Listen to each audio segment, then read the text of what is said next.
umva ikimenyane kuva kera cyahozeho iki kimenyane kiranze kibaye umuco ikimenyane nimuze tugihagarike Young Grace Lil G teta turacyanze ikimenyane n'umwanzi wa buri muhanzi inkota yacu reka nigire urumuri uwo ntangiri angaye ntakirwanya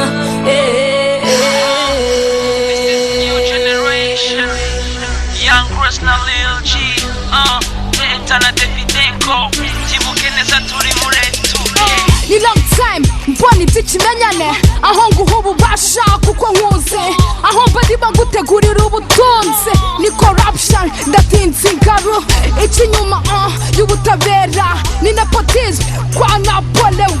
mu mafamili bimana umugeni mu masosiyete usanga mu dutsiko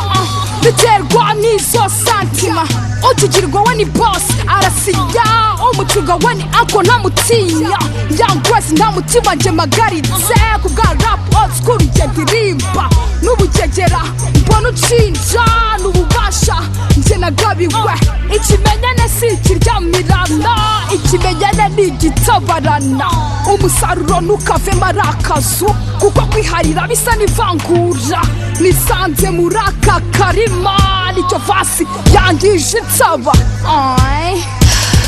umva ikimenyane kuva kera cyahozeho iki kimenyane kiranze kibaye umuco ikimenyane nimuze tugihagarike Young Grace Lil G teta turacyanze ikimenyane n'umwanzi wa buri muhanzi inkota yacu reka nigire urumuri uwo ntangiri angaye ntakirwanya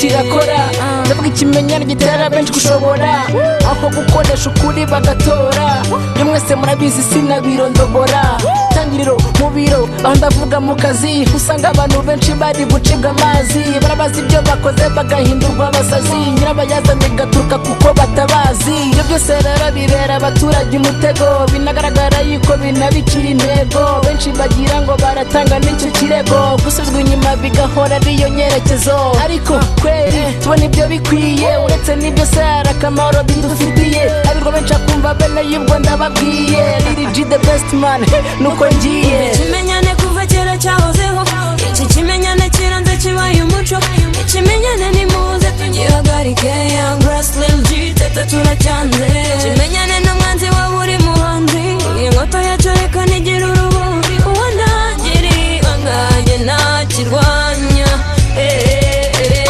ngarutse nisanga ati kuvuga kuri point vuga amanyaga guhishira inkozi z'ibibi nukorora igeso mu gakingi kibaba kubw'amasano mufitanye ndetse na kode muhuriyeho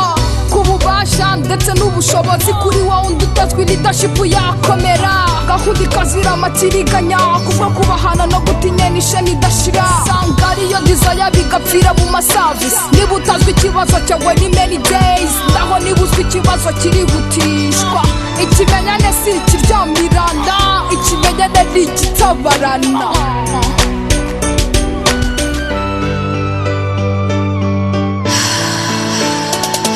umva ikimenyane kuva kera cyahozeho iki kimenyane kiranze kibaye umuco ikimenyane nimuze tugihagarike Young Grace Lil G teta turacyanze